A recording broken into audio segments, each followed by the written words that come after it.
Police officers of Reddit. Who's the smartest criminal you've ever encountered? I heard about one person that pulled a shoplifting scam on a large, popular and well-known US retail store.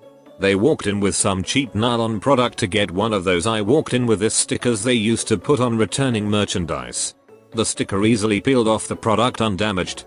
They walked to the electronics department, grabbed an expensive box off the shelf and went to customer service.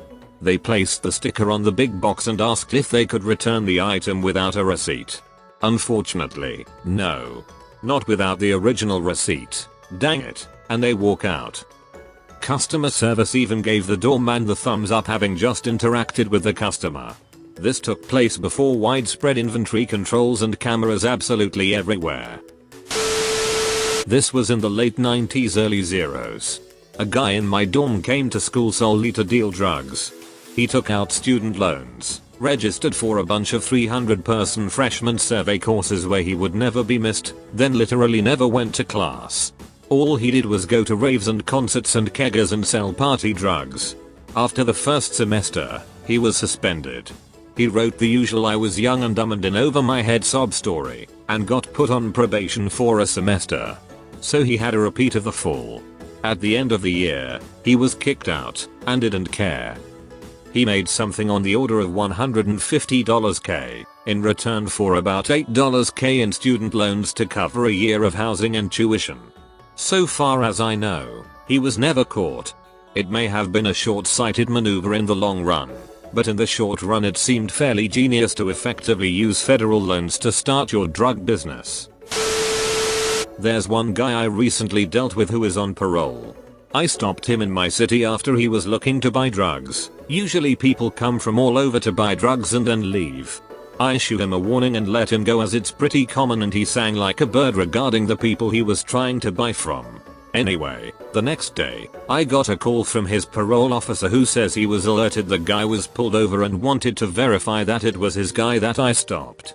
I'm a little confused at first, but he goes on to say that the day before, he was scheduled to meet with him but he had an excuse and bailed. His excuse was that he was in the hospital. Well, when he spoke with him the following day, he was able to provide documentation that he had entered the hospital day 1 and had left day 2. Well, I had stopped him at 1:15 in the morning, and after looking at the picture, it was 100% him. Turns out the guy had checked and then out of the hospital on day 1, then in and out again on day 2. He then rearranged half the paperwork to make it look like he was in the hospital overnight, which would make my car stop of him appear like I mixed him up with someone else, as well as give him a valid excuse to miss their meeting. Not sure what's gonna happen to that guy, but I thought it was pretty clever. Worked at a jail. After getting off work, I watched an ex-inmate, homeless, being released. He walked over to a patrol car, looked me in the eye, and he elbowed the window in. He was walked back to the entrance and rebooked in. It was middle of January. He didn't want to get too cold. Edit. To the people talking about can't break car windows, that's true. Also depends on the car. The patrol car they used was specifically old model. Used more for the perimeter of the jail and less other patrol cars were in the shop. Those windows had been replaced so many times. IDK if it's the same material or what. Probably someone who committed a crime I never solved.